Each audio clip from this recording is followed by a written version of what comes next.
যে মাথায় কালো পাগড়ি বাঁধছে এই ছেলেটা মেন ঘটনাটা ঘটিয়েছে। ওই লোকটা ওকে ডিফেন্স করার জন্য ঝগড়া করছে, বলছে টেনে ফেলেছে, ভুল হয়ে গেছে, তাহলে তুমি মারবে ওকে?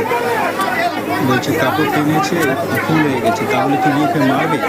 তারপর বলছে যে আমি 10 বছর ধরে পার্টি করছি, হ্যাঁ তুই ট্রেন থেকে নাম না, তোকে দেখে নেবে। এই যে গোলাপি জামা পরে এই যে লোকটা দাঁড়িয়ে ঝগড়া করছে, তারপর তো ট্রেন থেকে নেমে রীতিমতো ধমকি দিচ্ছে পাবলিককে, বলে নাম না, দেখে নেবে। কোন থানায় গিয়ে বলবি, কোন জিআইকে বলবি, মানে পুলিশকে বলবি, দেখে নিয়ে আয় তাকে। আমি 10 বছর ধরে পার্টি করছি, পুলিশ আমার বাল ছিল, এরকম করে রীতিমতো ধমকি দিতেছে। ট্রেন থেকে দেখবে কিছুক্ষণ পরে যখন নেমে পড়বে, নেমে পড়া ট্রেনে জোরে চাপড়ে বলছে দেখে নিয়ে কোন পুলিশকে, আমার কী করে আমি দেখবো।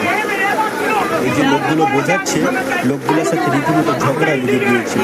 তারপরে আমি আমার পাশের মেয়েটাকে জিজ্ঞাসা করলাম যে কী হয়েছে, বলে একটা মেয়ের কাপড় ধরে টেনে দিয়েছে, তার জন্য ওকে পাবলিক চড়িয়ে দিয়েছে, সেই নিয়ে ঝগড়াটা। আর এই যে গোলাপি জামা পরে লোকটা, ওরই সাথে ওই লোকটা শুধু বলছে যে একটু না হয় কাপড় ধরে টেনে দিয়েছে, তো কী হয়েছে, তাহলে ওকে মারবে?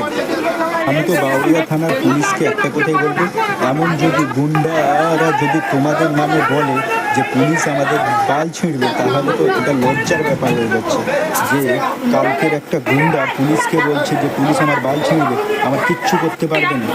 এরকমভাবে ট্রেন থেকে নেমে যখন পাবলিকগুলো বলছে ডেকে নিয়ে আর কোন থানার পুলিশকে ডেকে নিয়ে আসবে, এরকম করে বলতেছে। তো এটা তো একটা লজ্জার ব্যাপার হয়ে গেল যে পুলিশ নাকি তার বাল। এই ঘটনাটা ঠিক বাউরিয়া স্টেশনে ঢোকার কিছুটা আগেই হয়েছে।